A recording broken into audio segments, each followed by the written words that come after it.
പണ്ട് പണ്ട്, വളരെ പണ്ട് ഈജിപ്തിൽ ദുഷ്ടനായ ഒരു ഭരണാധികാരി ഉണ്ടായിരുന്നു. ഫിർഔൻ എന്നായിരുന്നു പേര്. മറ്റു മനുഷ്യരെല്ലാം അടിമകളായി കണ്ടിരുന്ന ഫിർഔൻ ഒരിക്കൽ ജനങ്ങളെ വിളിച്ചുകൂട്ടി പറഞ്ഞു, ഞാനാണ് നിങ്ങളുടെ ദൈവം, എന്നെ അല്ലാതെ മറ്റാരെയും ആരാധിക്കരുത്, എനിക്കാണ് നിങ്ങൾ സുജൂദ് ചെയ്യേണ്ടത്. പെരുത്ത അഹങ്കാരിയായി ഫിർഔൻ അങ്ങനെ നാട് ഭരിച്ചുകൊണ്ടിരുന്നു. ജനങ്ങൾക്കിടയിൽ വേർതിരിവുണ്ടാക്കി തമ്മിൽ അടിപ്പിക്കുക എന്നതായിരുന്നു ഫിർഔന്റെ രീതി. അന്ന് ഈജിപ്തിൽ 2 വിഭാഗം ആളുകളുണ്ടായിരുന്നു. കിബിത്തികളായിരുന്നു ഒരു കൂട്ടർ, ഇസ്രായേലരായിരുന്നു മറ്റേ കൂട്ടർ. കിബിത്തികൾ ഫിർഔൻ പറയുന്നതെല്ലാം അങ്ങനെ തന്നെ കേൾക്കുന്നവരും അനുസരിക്കുന്നവരുമായിരുന്നു. എന്നാൽ ഇസ്രായേലർ അങ്ങനെ ആയിരുന്നില്ല. അവർക്ക് പ്രപഞ്ചനാഥനായ ദൈവത്തിൽ വിശ്വാസമുണ്ടായിരുന്നു. അതുകൊണ്ട് തന്നെ ഇസ്രായേലരെ ഫിർഔൻ പട്ടാളക്കാരെ കൊണ്ട് അടിക്കുകയും തൊഴിക്കുകയും ചെയ്തു.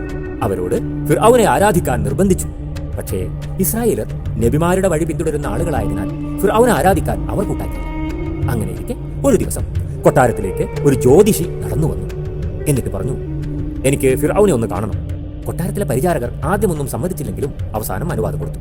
ഫിർഔന്റെ സിംഹാസനത്തിനടുത്തെത്തി ജ്യോതിഷി ഉറക്കെ പറഞ്ഞു, അല്ലയോ ഫിർഔൻ, നീ മർദ്ദിക്കുന്ന ഇസ്രായേലരില്ലേ, അവരിൽ ഒരു ആൺകുട്ടി ജനിക്കാൻ പോകും. അവനാൽ നീ വധിക്കപ്പെടും, സൂക്ഷിക്കുക. ആ വാക്കുകൾ കേട്ട് ഫിർഔൻ ഞെട്ടിത്തെറിച്ചു. കാരണം പറഞ്ഞത് ഭാവി അറിയാവുന്ന ജ്യോതിഷിയാണ്. എന്തു ചെയ്യണമെന്ന് ആലോചിച്ച് ഫിർഔൻ അങ്ങോട്ടും ഇങ്ങോട്ടും നടന്നു. എന്നെ കൊല്ലാൻ വമ്പുള്ളവനോ? അത് ശരി, അവനെ വകവരുത്തിയിട്ട് തന്നെ കാര്യം. 4 ദിക്കിലേക്കും ഫിർഔൻ തന്റെ ഭടന്മാരെ അയച്ചു. ഏതെങ്കിലും വീട്ടിൽ ആൺകുഞ്ഞിനെ കണ്ടെത്തിയാൽ ഉടനെ കഴുത്തറുത്ത് കൊല്ലാൻ ഉത്തരവിട്ടു. കാരണം ഇസ്രായേലിലായ ആൺകുട്ടി കാരണമാണല്ലോ ഫിർഔൻ കൊല്ലപ്പെടാൻ പോകുന്നത്. പെൺകുട്ടിയാണെങ്കിൽ ജീവനോടെ വിടുകയും ചെയ്യും. ഭടന്മാർ എല്ലാ വീടുകളും മരിച്ചു പെറുക്കി. ഈ സമയത്ത് ഒരു ചെറുകുടിലിൽ ഒരു പിഞ്ചോമനയുടെ കരച്ചിൽ. വാവിട്ട് കരയുന്ന ഒരു ആൺകുട്ടി. കുട്ടിയുടെ ശബ്ദം പുറത്തെത്താതിരിക്കാൻ ഉമ്മ കുട്ടിക്ക് പാൽ കൊടുത്തുകൊണ്ടിരുന്നു. ഫിർഔന്റെ കിങ്കരന്മാരുടെ കണ്ണിൽപ്പെടാതിരിക്കാൻ കുട്ടിയെ ഒളിപ്പിച്ചു വെച്ചു. 3 മാസത്തോളം ആ കുട്ടി അവരുടെ ശ്രദ്ധയിൽപ്പെടാതെ വളർന്നു വന്നു. ആരാണ് ഈ ഉമ്മയും മകനും എന്നല്ലേ? മൂസാ നബിയും മൂസാ നബിയുടെ ഉമ്മയും. ഫിർഔന്റെ കിങ്കരർ തന്റെ കുഞ്ഞുമോനെ വകവരുത്തുമോ എന്ന് ഉമ്മ ഭയപ്പെട്ടു. അധികകാലം കുട്ടിയെ ഒളിപ്പിക്കാൻ പറ്റില്ലല്ലോ. ഫിർഔന്റെ കിങ്കരന്മാർ തലങ്ങും വിലങ്ങും ഓടുകയല്ലേ. കുട്ടിയെ കണ്ടാൽ അപ്പോൾ തന്നെ കൊല്ലും, തീർച്ച. ദുസ്വപ്നങ്ങൾ കണ്ട് ഉമ്മ ഞെട്ടി ഉണർന്നു. ഒരു ദിവസം ഉമ്മയുടെ സ്വപ്നത്തിൽ അള്ളാഹുവിന്റെ കൽപ്പന വന്നു, മൂസയെ പെട്ടിയിലാക്കി നദിയിലൊഴുക്കുക, നീ പേടിക്കേണ്ടതില്ല, കുഞ്ഞിനെ നാം നിനക്ക് തന്നെ തിരിച്ചു നൽകും. ഇത് കേട്ട് ഞെട്ടി ഉണർന്ന ഉമ്മ തന്റെ പിഞ്ചുമോനെ വാരി പുണർന്നു, നിറയെ മുത്തം കൊടുത്തു. അള്ളാഹുവിന്റെ കൽപ്പന അനുസരിച്ച് കുട്ടിയെ നദിയിലൊഴുക്കാൻ തീരുമാനിച്ചു. ഫിർഔന്റെ കിങ്കരന്മാർ നാടാകെ അരിച്ചു പെറുക്കുകയാണ്. മൂസയുടെ ഉമ്മ ഉടനെ തന്നെ ഒരു സുന്ദരമായ പെട്ടി കണ്ടെത്തി. അതിൽ നല്ല കമ്പിളിപ്പുതപ്പ് വെച്ചു. മനസ്സില്ലാ മനസ്സോടെ കുഞ്ഞു മൂസയെ പെട്ടിയിലേക്ക് ഇറക്കി വെച്ചു. മുഖത്തേക്ക് നോക്കി ചിരിക്കുന്ന കുഞ്ഞു പൈതൽ. ഉമ്മ കണ്ണീരോടെ മകന് മുത്തം കൊടുത്തു. പെട്ടിയുമായി പട്ടാളക്കാർ കാണാതെ ഉമ്മ നൈൽ നദിയിലേക്ക് പാത്തു പതുങ്ങി നടന്നു. മെല്ലെ നദീതീരത്ത് മുട്ടുകുത്തി നിന്നു. പെട്ടി നദിയിലേക്ക് മെല്ലെ ഒഴുക്കി വിട്ടു. ഒഴുകുന്ന പെട്ടിയെ നോക്കി ഉമ്മ അങ്ങനെ കണ്ണീരോടെ നിന്നു.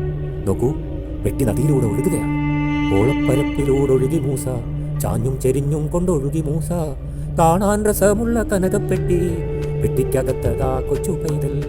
അതെ, പെട്ടി തടസ്സങ്ങളില്ലാതെ നീങ്ങിപ്പോയി. അള്ളാഹു നൈൽ നദിയോട് കുഞ്ഞു മൂസയെ തീരത്തേക്ക് എത്തിക്കാൻ കൽപ്പിച്ചു.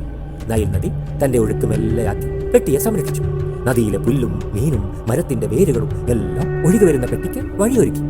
കുഞ്ഞു മൂസയുടെ ഉറക്കം പോവാതിരിക്കാൻ നദി ഓളം വെട്ടി താരാട്ടുപാടി. അങ്ങനെ പെട്ടി നദീതീരത്തേക്ക് ഒഴുകി. നദിയുടെ തീരത്ത് കുറച്ചാളുകൾ കുളിക്കുന്നു. ഫിർഔന്റെ ഭാര്യയായ ആസിയ ബീവിയും തോഴിമാരുമാണത്. കുഞ്ഞു മൂസയും പെട്ടിയും അവരിലേക്ക് ഒഴുകി വന്നു. ആസിയ ബീവി അത് കണ്ടു പറഞ്ഞു, നോക്കൂ, അതാ സുന്ദരമായ ഒരു പെട്ടി ഒഴുകി വരുന്നു. എന്താണ് അതിലുള്ളത്? തോഴിമാർ ആ പെട്ടിയുടെ അടുത്തേക്ക് നീന്തി ചെന്നു. പെട്ടി മെല്ലെ ആസിയ ബീവിയുടെ അടുത്തേക്ക് അവർ ഒഴുക്കി. ആസിയ പതിയെ പെട്ടിയുടെ അകത്തേക്ക് നോക്കി. അതാ ഒരു കുഞ്ഞോമന തന്നെ നോക്കി പുഞ്ചിരിക്കുന്നു. ഭംഗിയുള്ള പുതപ്പിൽ കുട്ടി സുഖമായി കിടക്കുകയാണ്. ആസിയക്ക് അത്ഭുതമായി. പെട്ടിയിൽ ആരാണ് കുട്ടിയെ വെച്ചത്? പെട്ടി കരക്കടുപ്പിച്ച് ആസിയ കുട്ടിയെ കയ്യിലെടുത്തു. ഓമനത്തമുള്ള പിഞ്ചു പൈതൽ. ആസിയ ബീവി കുഞ്ഞിനെ വാരിപ്പുണർന്നു. മക്കളില്ലാത്ത ആസിയ ബീവിക്ക് കുഞ്ഞിനെ വളരെ ഇഷ്ടമായി. ഫിർഔൻ ഇതറിഞ്ഞാൽ കുഞ്ഞിനെ കൊന്നുകളയുമോ? ആസിയ ബീവിക്ക് പേടിയായി. ആസിയ ഫിർഔനെ പോലെ ആയിരുന്നില്ല, അള്ളാഹുവിൽ വിശ്വസിച്ചിരുന്നു. കുട്ടിയെ തനിക്ക് പടച്ചവൻ നൽകിയതാണെന്ന് ആസിയ സന്തോഷിച്ചു. മനസ്സിൽ അള്ളാഹുവിനോട് സഹായം അഭ്യർത്ഥിച്ച് ഫിർഔന്റെ മുന്നിലേക്ക് ആസിയ ബീവി നടന്നു. ആൺകുഞ്ഞിനെ കണ്ട ഫിർഔന് ദേഷ്യം വന്നു. ആസിയ ബീവി പറഞ്ഞു, നോക്കൂ, ഇതൊരു ആൺകുഞ്ഞാണ്, നദിയിൽ നിന്ന് ലഭിച്ചത്. ഫിർഔൻ, നമുക്ക് കുഞ്ഞുങ്ങളില്ലല്ലോ. ഈ പിഞ്ചോമന നമ്മുടെ ഭാഗ്യമാണ്. അല്ലാതെ എങ്ങനെയാണ് എനിക്ക് തന്നെ ഒരു പെട്ടിയിൽ കുട്ടിയെ കിട്ടുന്നത്? നമുക്ക് ഇവനെ വളർത്താം. ഫിർഔൻ ആൺകുട്ടിയെ കൊല്ലാനാണ് ആദ്യം കൽപ്പിച്ചത്. പക്ഷേ ആസിയ കുഞ്ഞോമനെ വളർത്തണം എന്ന് വാശി പിടിച്ചു. മാത്രവുമല്ല, ഫിർഔൻ ഇന്നേ വരെ ആസിയയെ ഇത്ര സന്തോഷവതിയായി കണ്ടിട്ടുമില്ല. താൻ എത്ര സ്വർണവും രത്നവും സമ്മാനങ്ങളും ആസിയക്ക് കൊടുത്തിരിക്കുന്നു. പക്ഷെ അന്നൊന്നുമില്ലാത്ത സന്തോഷമാണ് ആസിയക്ക് ഈ കുഞ്ഞിനെ കിട്ടിയപ്പോൾ. കുഞ്ഞില്ലാത്ത വിഷമം ആസിയക്ക് മാറിയിരിക്കുന്നു. ഭാര്യ സന്തോഷവതിയാവാൻ വേണ്ടി ആസിയയുടെ അപേക്ഷ ഫിർഔൻ കേട്ടു. ആസിയയുടെ മുഖത്ത് പുഞ്ചിരി വിടർന്നു. ഫിർഔൻ കുട്ടിയെ വളർത്താൻ സമ്മതിക്കും എന്ന് ആസിയ കരുതിയതേയില്ല. കൊട്ടാരത്തിൽ കുഞ്ഞിനു വേണ്ടി പ്രത്യേക സൗകര്യങ്ങൾ ഒരുക്കി. കുറച്ചു സമയം കഴിഞ്ഞപ്പോൾ പാലിനു വേണ്ടി കുഞ്ഞ് കരയാൻ തുടങ്ങി. ആസിയ തന്റെ തോഴിമാരോട് കുഞ്ഞുങ്ങളുള്ള സ്ത്രീകളെ കൊട്ടാരത്തിലേക്ക് കൊണ്ടുവരാൻ പറഞ്ഞു. അല്പനേരത്തിനുള്ളിൽ തന്നെ കുഞ്ഞിന് പാല് കൊടുക്കാൻ ആളുകളെത്തി. മാറി മാറി പലരും ശ്രമിച്ചിട്ടും കുട്ടി പാല് കുടിക്കുന്നില്ല. വാവിട്ട് കരയുകയുമാണ്. അങ്ങനെ കൊട്ടാരത്തിന് പുറത്തുള്ള സ്ത്രീകളെയും കുഞ്ഞിന് പാല് കൊടുക്കാൻ കൊട്ടാരത്തിലേക്ക് ക്ഷണിച്ചു വരുത്തി. ഈ വിവരം മൂസയുടെ ഉമ്മയും അറിഞ്ഞു. അൽഹംദുലില്ലാ, ഇത് അള്ളാഹുവിന്റെ നിശ്ചയമാണ്. ഉമ്മക്ക് സന്തോഷമായി. ഉടനെ തന്നെ ഉമ്മ ഫിർഔന്റെ കൊട്ടാരത്തിലേക്ക് പുറപ്പെട്ടു. പുതുതായി വന്ന സ്ത്രീകൾ ഓരോരുത്തരും കുഞ്ഞിന് പാല് കൊടുക്കാനായി മുന്നോട്ട് വരികയാണ്. ആരുടെ പാലും കുട്ടി കുടിക്കുന്നില്ല. അങ്ങനെ മൂസ തന്റെ സ്വന്തം ഉമ്മയുടെ കൈകളിലെത്തി. കുട്ടി പൊടുന്നനെ കരച്ചിൽ നിർത്തി പാല് കുടിക്കാൻ തുടങ്ങി. എല്ലാവരും അത്ഭുതത്തോടെ മൂസയുടെ ഉമ്മയെ നോക്കി. ആരാണിത്? ആസിയ ബീവി ആശ്ചര്യത്തോടെ ചോദിച്ചു. ഇതെന്ത് അത്ഭുതം? ആരുടെ പാലും കുടിക്കാത്ത കുട്ടി നിങ്ങളുടെ പാൽ മാത്രം കുടിക്കാൻ കാരണം എന്താണ്? മൂസ തന്റെ മകനാണ് എന്ന് പറഞ്ഞാൽ കാര്യങ്ങളെല്ലാം വെളിച്ചത്താവുമെന്നും ഫിർഔൻ മൂസയെ കൊല്ലുമെന്നും മനസ്സിലാക്കിയ ഉമ്മ സൂത്രത്തിൽ ആസിയയ്ക്ക് ഒരു മറുപടി നൽകി. എന്റെ പാലിന് രുചിയും മധുരവും കൂടുതലാണ്, അതുകൊണ്ടാവും കുട്ടി പാൽ കുടിച്ചത്.